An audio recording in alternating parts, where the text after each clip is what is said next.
Hi student, हम लोग अपना एक नया कंसेप्ट लेकर आए हैं। थ्योरेटिकल कंसेप्ट है हमारा जूल जेटिंग इफेक्ट, जिसको हम लोग जूल का उष्मा का नियम कहते हैं। देखिएगा कि ऐसा मज़ेदार कंसेप्ट है जो मैं आपको तार के अंदर के हालात कैसे होंगे मैं आपको ऐसे समझाऊंगा, इसको बिल्कुल देसी भाषा में, और आपको इसको समझना है।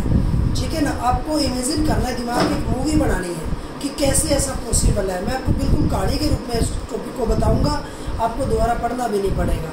जूल्स हीटिंग इफेक्ट क्या होता है, ध्यान से आप लोगों ने सुनना है, बिल्कुल step to step.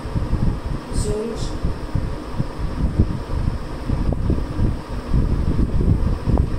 Heating effect हम लोग इसको बोलते हैं, जूल का उष्मा का नियम। जूल हीटिंग इफेक्ट हमारे पास ये नाम होगा, आपको ध्यान से सुना। जूल हीटिंग इफेक्ट हमारे पास क्या कहता है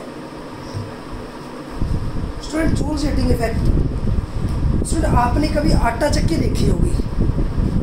आप क्या करना, आटा चक्की जब 15-20 मिनट चलती रहे, अगर उसकी तार को उसके बाद अगर टच करेंगे तो हमारा हाथ जल जाएगा, वो बिल्कुल गर्म मिलेगी। पहला पॉइंट। दूसरा पॉइंट, आप एसी जो आपके घर का एसी है, एयर कंडीशनर जो है, आप उसको जब काफ़ी देर चलता रहे, आप उसके तार को पकड़ लेना, ऊपर कवर होना चाहिए। ठीक है ना, बिल्कुल गर्म मिलेगा। अगर उस एसी को आप पतली तार से चला देंगे, काली पीली पतली जो तार होती है, इससे अगर आप चला देंगे तो तार जल जाएगी। क्या कारण है? ऐसे आप हीटर को प्लग में लगा देते हैं। आपके घर हीटर होगा, आपने हीटर को प्लग में लगाया, आप उसका बटन ऑन कर देना।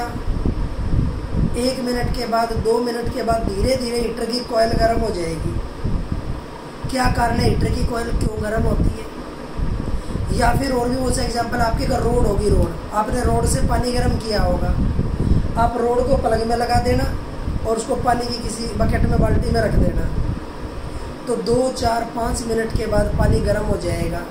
क्या रीज़न है ऐसा, मैं आपको बताऊंगा। और भी बहुत से रीजन हो सकते हैं। टोस्टर के अंदर हमने ब्रेड को डाला, उसने भून के बाहर फेंक दिया, कैसे काम करेगा? ठीक है ना, आप घर पे इलेक्ट्रिकल आयरन का यूज़ करते हो, इलेक्ट्रिकल आयरन प्रेस का आप यूज़ करते हो, कपड़ों के ऊपर आप लोग इलेक्ट्रिकल आयरन का इस्तेमाल करते हो। तो हमने इलेक्ट्रिकल आयरन को प्लग में लगा दिया, प्रेस को प्लग में लगा दिया, क्या होगा? 1, 1.5, 2 मिनट के बाद प्रेस बिल्कुल गर्म हो जाएगी। तो क्या कारण है कि इलेक्ट्रिकल आयरन गर्म हो जाती है? तो स्टूडेंट, यहाँ मैंने जितनी चीज़ों के नाम बताए, ये सारी चीज़ें, चाहे वो हमारे पास आटा चक्की हो, इलेक्ट्रिकल आयरन हो, ठीक है ना, हीटर हो, एसी हो, कोई भी मेटेरियल जो मैंने, चाहे हमारे पास इलेक्ट्रिकल रोड हो, इन सब चीज़ों के जो मैंने नाम बताए हैं ना, ये सारी चीज़ें करंट ज़्यादा कंज्यूम करती हैं, करंट ज़्यादा लेती हैं। तो इसका मतलब ये हो गया, आपको याद रखना है, H directly proportional I square means current का स्क्वायर हो गया। इसका मतलब जो चीज़ जितना ज़्यादा करंट लेगी उतना ही ज़्यादा वो गर्म होगी।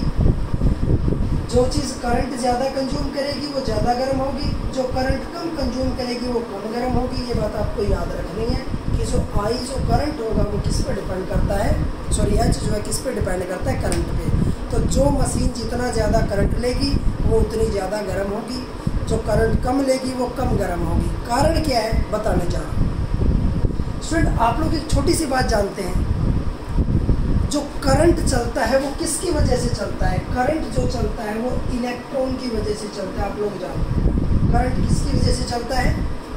इलेक्ट्रॉन की वजह से। तो आपको याद रखना है, अगर इलेक्ट्रॉनों का नंबर ऑफ इलेक्ट्रॉन कम होंगे, मिनिमम होंगे, तो करंट कम होगा, और नंबर ऑफ इलेक्ट्रॉन ज़्यादा होंगे तो करंट ज़्यादा होगा। मतलब ये हुआ, अगर इलेक्ट्रॉनों का नंबर, संख्या, अमाउंट ज़्यादा चलेगी तो करंट बढ़ जाएगा, और जितना अमाउंट कम होगा इलेक्ट्रॉनों का तो करंट भी कम होगा। कैसे? आप मान लो एक पतली सी गली है, एक पतला सा रोड है, बिल्कुल पतला सा रास्ता है, उस पतले से रास्ते के ऊपर आप 5 लाख लोगों ने चलना है। एक पतले सी गली में से, रोड पे से, रास्ते में से 5 लाख लोगों ने दौड़ना है। क्या आप ठीक से दौड़ पाएंगे? नहीं, आप लोग आपस में स्ट्राइक करेंगे, आप आपस में टकराएंगे, आपस में टकराएंगे, गिरेंगे, दौड़ेंगे, भागेंगे, यही कारण होगा। ऐसे जब एक पतली सी तार में से जब इलेक्ट्रॉन ज़्यादा अमाउंट में, large number of electron move करेंगे, चलेंगे, तो आपस में स्ट्राइक करेंगे, आपस में कोलाइड करेंगे, और इलेक्ट्रॉनों के कोलाइड करने से एनर्जी निकलेगी, एनर्जी एमिट आउट होगी।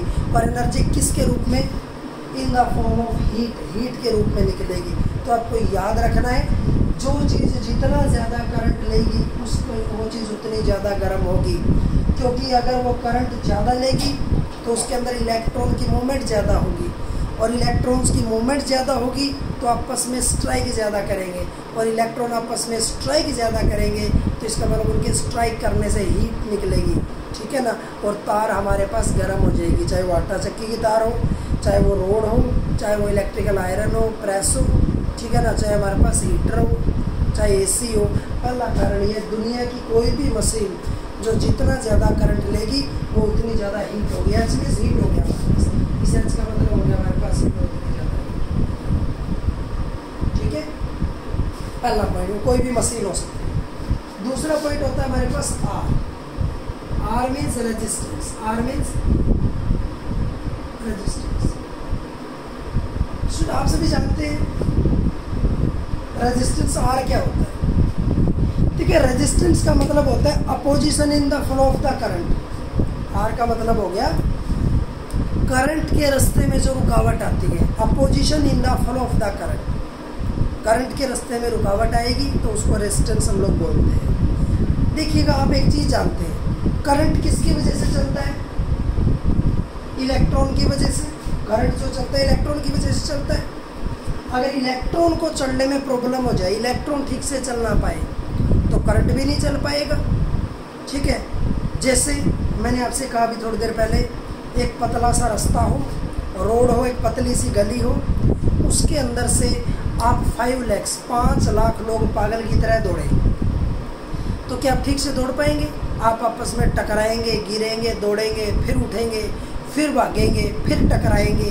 तो इसका मतलब बार बार कोलिजन, बार बार टकराने की वजह से आपको चलने में प्रॉब्लम आएगी ना। तो चलने में प्रॉब्लम आ रही है। ऐसे इलेक्ट्रॉन के अंदर, तार के अंदर क्या होता है, जब एक पतले से तार में से लाखों करोड़ों इलेक्ट्रॉन, जब एक पतले से वायर में से, तार में से लाखों करोड़ों इलेक्ट्रॉन पागल की तरह दौड़ेंगे तो इलेक्ट्रॉन आपस में कोलाइड करेंगे। और इलेक्ट्रॉन जब आपस में कोलाइड करेंगे तो इलेक्ट्रॉनों के कोलाइड करने से, इलेक्ट्रॉनों के टकराने से वहाँ पे क्या होगा? हीट, उष्मा, एनर्जी निकलेगी, हीट निकलेगी। तो इसलिए बोला है जिस चीज़ का रेजिस्टेंस ज़्यादा होगा मतलब वह इलेक्ट्रॉनों का कोलिजन ज़्यादा होगा, इलेक्ट्रॉन ज़्यादा टकराएंगे, तभी तो रेजिस्टेंस होता है, क्योंकि रेजिस्टेंस का मतलब ही होता है कोलिजन ऑफ इलेक्ट्रॉन। तो रेजिस्टेंस ज़्यादा है तो इलेक्ट्रॉन ज़्यादा स्ट्राइक करेंगे, और इलेक्ट्रॉन आपस में ज़्यादा टकराएंगे तो इलेक्ट्रॉनों के टकराने से क्या निकलेगी? हीट निकलेगी और तार गर्म हो जाएगी। तो दूसरा आपको कारण याद रखना है, दुनिया की कोई भी मशीन, अगर उस मशीन के अंदर हमारे पास क्या होगा, अगर उस मशीन का हमारे पास रेजिस्टेंस, हमारे पास अगर मशीन का ज़्यादा होगा तो मशीन गर्म हो जाएगी। सो तीसरा जो रीज़न आता है वो हमारे पास आता है टाइम। टी बोले तो टाइम। देखिएगा, एक मशीन है, चाहे आपके घर की रोड है, चाहे प्रेस है, चाहे आटा चक्की, एक कोई चीज़ चले 2 मिनट तक, एक कोई चीज़ चले 6 घंटे तक, और एक कोई चीज़ चले पूरा दिन, तो ज़्यादा तार किस में गर्म होगी? देखिएगा, अगर सिर्फ चीज़ चलती है थोड़ी देर, 2 मिनट तक कोई चीज़ चलती है तो 2 मिनट तक चलेगी तो इलेक्ट्रॉन सिर्फ 2 मिनट तक टकराएंगे, तो इलेक्ट्रॉन कम टकराएंगे, और इलेक्ट्रॉन कम टकराएंगे तो हीट कम निकलेगी, तो तार ज़्यादा गर्म नहीं होगा। अब वही मशीन चलती रहे 6 घंटे, तो 6 घंटे तक, 6 आवर्स तक मशीन अगर चलेगी तो इलेक्ट्रॉन क्या करेंगे? ज़्यादा स्ट्राइक करेंगे आपस में ना, इलेक्ट्रॉनों का कोलिजन ज़्यादा हो जाएगा, और इलेक्ट्रॉनों का कोलिजन ज़्यादा तो हीट ज़्यादा निकलेगी। तो याद रखना है ये। तीसरा, कोई मशीन पूरा 1 डे, पूरा 1 दिन चलती है तो टाइम और भी ज़्यादा हो गया, तो जितना ज़्यादा टाइम होगा इलेक्ट्रॉनों का कोलिजन उतना ज़्यादा होगा, और कोलिजन जितना ज़्यादा होगा हीट उतनी ज़्यादा निकलेगी। तो आपको याद रखना है, कोई भी मशीन हो वो जितना ज़्यादा टाइम तक चलती रहेगी उतना ही ज़्यादा उसकी तार गर्म होगी या मशीन गर्म होगी। ये बात आपको याद रखनी है, ठीक है ना। जैसे रोड है, पानी की प्लग में लगा दो, लगाते ही तो गर्म नहीं हो जाती, वो भी पानी को गर्म करने में 2, 4, 5 मिनट का टाइम लगाती है, तो धीरे धीरे पानी गर्म होता है। कारण जितना ज़्यादा टाइम उतनी ज़्यादा गर्मी निकलेगी। ऐसे ऐसे कोई मान लो आपके घर एसी है, आप एसी पतली तार से चला दो, लगाते तो नहीं जलेगा, 1 2 3 मिनट के बाद धीरे धीरे वो तार गर्म हो जाएगी, हीट हो जाएगी और तार जल जाएगी। आप अगर इलेक्ट्रिकल आयरन का कपड़ों के ऊपर प्रेस का इस्तेमाल करते हैं ना, इलेक्ट्रिकल आयरन का, वो भी बटन दबाते तो गर्म नहीं होती, उसको गर्म होने में थोड़ा 1 2 मिनट का टाइम लगता है। तो जो मशीन जितना ज़्यादा टाइम लेगी उतनी ही ज़्यादा वो हीट पैदा करेगी, उतनी ज़्यादा वो गर्म हो जाएगी। तो याद रखना है, दुनिया की कोई भी मशीन हो 3 बातों पे निर्भर करती है, IR और T। सो मैं इनको इकट्ठा लिख दूंगा, I²RT लिख दूंगा मैं, ठीक है ना। इसको हटा के मैं कुछ लगा दूंगा, मैंने लगा दिया KI²RT। K की वैल्यू होती है 1, तो ये बढ़ेगा H बराबर I²RT, और ये रिजल्ट किस में आ गया, जूल के अंदर आ गया, याद रखना, ठीक है ना। तो इसको हम लोग बोलते हैं जूल हीटिंग इफेक्ट, जूल का हीटिंग का इफेक्ट हम लोग इसको बोलते हैं कि हमारे पास जितना ज़्यादा करंट होगा, जो मशीन जितना ज़्यादा करंट गेन करेगी लेगी, वो उतनी ज़्यादा गर्म हो जाएगी। जिसका रेजिस्टेंस जितना ज़्यादा होगा वो उतनी ज़्यादा गर्म हो जाएगी, और जितना ज़्यादा टाइम लगेगा तब भी ज़्यादा गर्म होगी। तो दुनिया की कोई मशीन हो, चाहे वो मशीन हमने देखी हो चाहे ना देखी हो, वो इस कंसेप्ट के ऊपर हमेशा काम करेगी। अब इसको हम कैलोरी में बदलते हैं, कई बार इसको कैलोरी में बदलते हैं, तो आपको याद रखना है 1 कैलोरी में 4.2 जूल होता है, याद रखना आपको ये बात। 1 कैलोरी में कितने जूल होते हैं, 4.2 जूल होते हैं। तो मैं इसको I² अगर RT को 4.2 से डिवाइड कर दूँ तो ये रिजल्ट कैलोरी के अंदर बदल जाएगा, आपको याद रखना है, ठीक है ना। अब बात आती है जूल और कैलोरी में फ़र्क क्या है। आपने कभी मार्केट से कोई प्रोडक्ट खरीदा होगा, बेसिकली गर्ल्स को थोड़ी सी ज़्यादा नॉलेज होती है कि किस चीज़ के अंदर, जैसे आप कोई खाने की चीज़ लेके आते हो, तो हम कहते हैं इसके अंदर तो कैलोरी ज़्यादा है, हम मोटे हो जाएंगे, ये इस चीज़ के अंदर कैलोरी कम है। तो कैलोरी का मतलब ये हो गया कि कमर्शियल यूनिट, कोई चीज़ हमें कोई सामान खाने का बेचना है तो उसके अंदर एनर्जी कितनी होगी, कभी भी जूल में इस्तेमाल नहीं की जाती, उस एनर्जी को हमेशा हम लोग कैलोरी के अंदर इस्तेमाल करते हैं। तो कैलोरी भी एनर्जी की यूनिट है और जूल भी। जूल जो है वो ऐसा यूनिट है, और जो कैलोरी है वो कमर्शियल यूनिट है, कोई काम धंधा उद्योग धंधे में जो यूज़ होगा ना, वो हमारे पास कैलोरी का इस्तेमाल होता है, इसलिए हमने इसको लिखा है, ये आपको याद रखना, जूल हीटिंग इफेक्ट। अब देखिएगा, वैसे तो कई बार में कहते हैं कि आया कहाँ से, जब हम किसी चीज़ को पढ़ते हैं और जब तक हमें ये ना पता हो कि वो चीज़ आई कहाँ से, तो उस चीज़ को पढ़ना बेकार हो जाता है, क्योंकि हर चीज़ का रीज़न जानना बहुत ज़रूरी होता है। तो मैं आपको ये बताने जा रहा हूँ कि ये आया कहाँ से। फिर मैं आपको बड़ा इंपॉर्टेंट क्वेश्चन बताऊँगा। देखिएगा, आप लोग जानते हैं हमारे पास वोल्टेज का फॉर्मूला होता है वर्क बाय चार्ज। आप सबको याद होगा वोल्टेज होता क्या था, amount of work done to bring a unit positive dash charge from infinity to a point in the electric field of another charge. हमने पहले पढ़ी थी डेफिनेशन, या देसी भाषा में कहते हैं हमने कितना काम किया और वो काम हमने किसके ऊपर किया, चार्ज के ऊपर किया, वो हमारे पास वोल्टेज था। उसको हमने डिटेल से डिस्कस किया था। अब यहाँ से हम लोग अगर W फाइंड आउट करते हैं तो क्रॉस मल्टीपल कर लो V गुना Q, ये हो जाएगा इक्वेशन नंबर हमारे पास 1, ठीक है ना। लेकिन अब यहाँ से हमारे पास आप जानते हैं ओम्स लॉ क्या कहता है, ओम्स लॉ कहता है V = IR, तो मैंने V की जगह क्या रख दिया, IR रख दिया। लेकिन करंट का फॉर्मूला क्या होता है, Q/T। अगर मैं Q निकालता हूँ R पर गुणा से तो I गुणा T, तो यहाँ क्या रख दूंगा, I हमारे पास जो था ना, IR तो हमारे पास है, और इस Q की जगह ये लिख देता हूँ, Q की जगह I × T, तो क्या होगा I²R × T, और वर्क डन को एनर्जी हीट के रूप में लिख सकते हैं। यहाँ से हमारे पास रिजल्ट आया। तो किसी भी चीज़ को जब हम लोग बनाते हैं तो उसका रीज़न हमें जरूर पता होना चाहिए कि कोई चीज़ डिराइव कहाँ से हो रही है, कैसे हो रही है।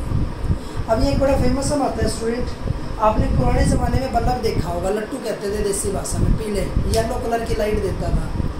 और आपको पता है हमने वो क्यों हटा दिए, वो येलो कलर के जो बल्ब थे, जो लट्टू थे, हमने घरों से आज हटा दिए, हमने CFL LED का इस्तेमाल किया।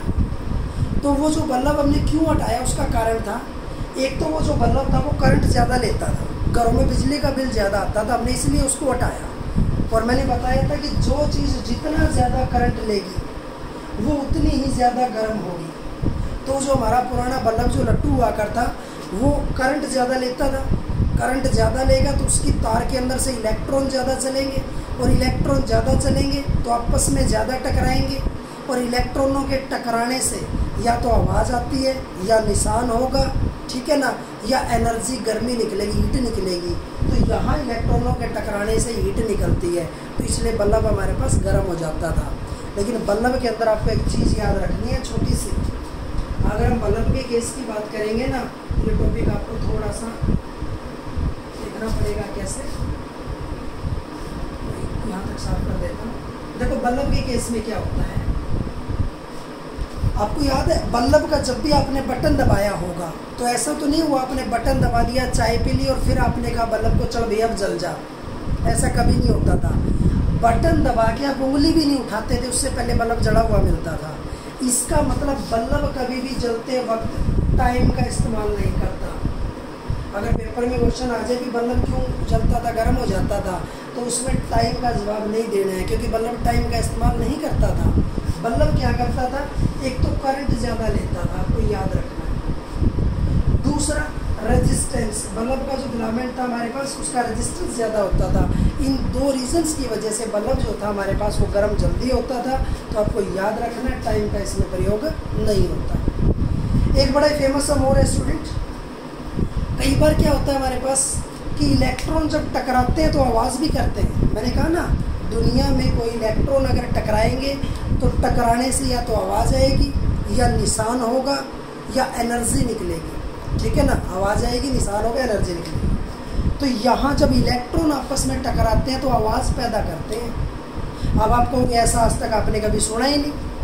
आप खेतों में जाना, एक बिजली की बड़ी लाइन गुजर रही होती है, 1100 वोल्ट, 11,000 वोल्ट, 32,000 वोल्ट की एक बड़ी लाइन जारी होती है, और जो बड़ी लाइन जो खेतों से जारी होती है ना बिजली की, उसके नीचे एक झंझनाहट सुनाई देगा आपको, एक शोर शराबा सुनाई देगा अजीब सा। तो वहाँ क्या होता है, वह वोल्टेज ज़्यादा है, वह करंट बहुत ज़्यादा होगा, और जब वहाँ करंट बहुत ज़्यादा होगा तो इलेक्ट्रॉन भी ज़्यादा चलेंगे, क्योंकि इलेक्ट्रॉन ज़्यादा चलते हैं तो करंट ज़्यादा होता है, इलेक्ट्रॉन कम चलते हैं तो करंट कम होता है। तो वहाँ करंट ज़्यादा है तो इलेक्ट्रॉन बहुत ज़्यादा चलेंगे, और इलेक्ट्रॉन जब ज़्यादा चलेंगे तो आपस में ज़्यादा टकराएंगे, और इलेक्ट्रॉनों के टकराने से क्या होगा, वहाँ इलेक्ट्रॉनों के टकराने से वहाँ एनर्जी निकलेगी। और एनर्जी किस रूप में निकलेगी, किस फॉर्म में निकलेगी, in the form of the sound, आवाज़ के रूप में, एक वाइब्रेशन के रूप में एनर्जी निकलेगी। इसलिए बड़ी बिजली की लाइन शोर शराबा करती है जब खेतों से वो गुजरती है। ये हमारा आज का बड़ा ही प्यारा टॉपिक था, ठीक है ना, आपको याद रखना है।